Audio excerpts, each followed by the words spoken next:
हरि ओम। अब हम महाभारत के पंचदशाधिक शततमो अध्याय को पढ़ेंगे, जिसमें दुःशला के जन्म की कथा है। जन्मेजय कहते हैं कि ब्रह्मन महर्षि व्यास के प्रसाद से धृतराष्ट्र के 100 पुत्र हुए। यह बात आपने मुझे पहले ही बता दी थी, परंतु उस समय यह नहीं कहा था कि उन्हें एक कन्या भी हुई। धृतराष्ट्रस्य पुत्राणामादितः कथितं त्वया ऋषेः प्रसादात्तु शतं न च कन्या प्रकीर्तिता। अनद, इस समय आपने वैश्यपुत्र युत्सु तथा 100 पुत्रों के अतिरिक्त कन्या की भी चर्चा की है। अमित तेजस्वी महर्षि व्यास ने गांधार राजकुमारी को 100 पुत्र होने का ही वरदान दिया था। भगवान, फिर आप मुझे यह कैसे कह सकते हैं कि एक कन्या भी हुई? वैश्यपुत्रो युयुत्सुश्च कन्या चैको शताधिका गांधार राजदुहिता शत्रपुत्रेति चानघ उक्ता महर्षिणा तेन व्यासेनामित तेजसा कथं त्विदानीं भगवन् कन्यां त्वं तु ब्रवीषि मे। यदि महर्षि ने उक्त मांस पिंड के 100 भाग किए और यदि सुबल पुत्री गांधारी ने किसी प्रकार फिर गर्भधारण या प्रसव नहीं किया, तो उस दुशला नाम वाली कन्या का जन्म किस प्रकार हुआ? ब्रह्मर्षि, यह सब यथार्थ रूप से मुझे बताइए। मुझे इस विषय में कौतूहल हो रहा है। यदि भाग शतम पेशी कृता तेन महर्षिणा न ज प्रजास्यति चेद भूयः सौबलये सौबले कथं चन कथं तु संभवस्तस्या दुःशलाया वदस्व मे यथावदीह विप्रर्षे परम मैत्र कुतूहलम्। वैशंपायनुवाच। वैशंपायन ऋषि कहते हैं,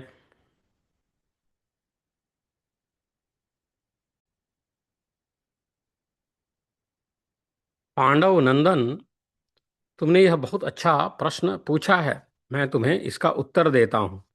महातपस्वी भगवान व्यास ने स्वयं ही उस मांस पिंड को शीतल जल से सींचकर उसके 100 भाग किए। राजन, उस समय जो भाग जैसा बना उसे धाय द्वारा वे एक एक करके घी से भरे हुए कुंडों में डलवाते गए। इसी बीच में पूर्ण दृढ़ता से सती व्रत का पालन करने वाली साध्वी एवं सुंदरी गांधारी कन्या के स्नेह संबंध का विचार करके मन ही मन सोचने लगी, इसमें संदेह नहीं कि इस मांसपिंड से मेरे 100 पुत्र उत्पन्न होंगे, क्योंकि व्यास मुनि कभी झूठ नहीं बोलते। परंतु मुझे अधिक संतोष तो तब होता यदि एक पुत्री भी हो जाती। दहितुः वैशंपायन उवाच।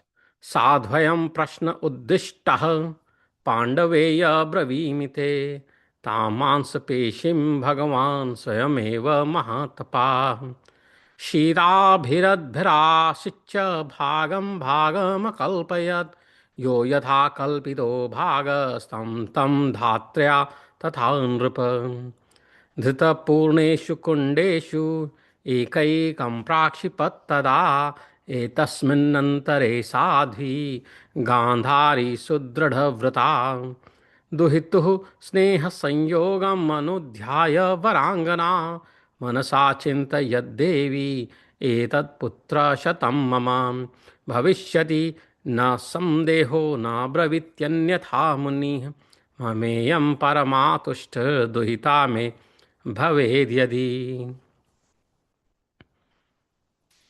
यदि 100 पुत्रों के अतिरिक्त एक छोटी कन्या हो जाएगी तो मेरे ये पति दौहित्र के पुण्य से प्राप्त होने वाले उत्तम लोकों से भी वंचित नहीं रहेंगे।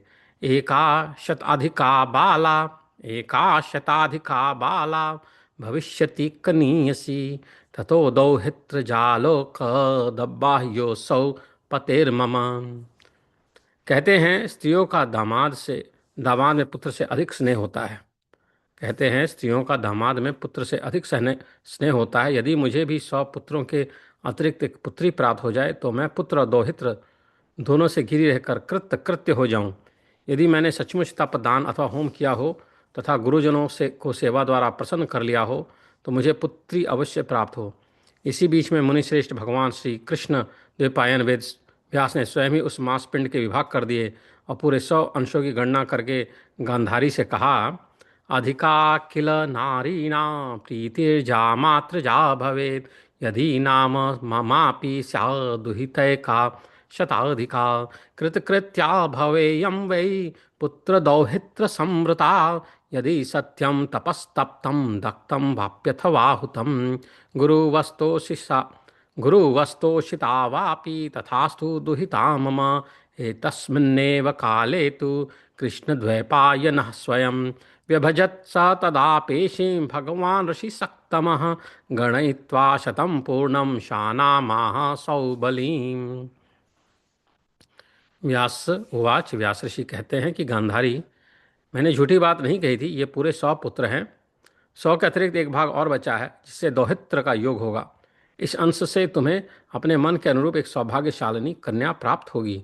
पूर्णम पुत्र शतम तन्न पूर्णम पुत्र शतम त्वे तन्न मिथ्या बागुदाहृता दौहित्र योगाय भाग एकः शिष्टः शतात्परः एषा ते सुभगा कन्या भविष्यति यथेप्सिता।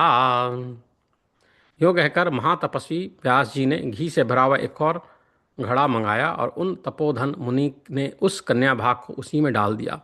भरतवंशी नरेश, इस प्रकार मैंने तुम्हें दुःशला के जन्म का प्रसंग सुना दिया। अनघ, बोलो अब पुनः और क्या कहूँ। पूर्णम पुत्रशतम त्वेतन्न मिथ्यावागुदाहृता दौहित्रयोगाय भाग एकः शिष्टः शतात्परः एषा ते सुभगा कन्या भविष्यति यथेप्सिता।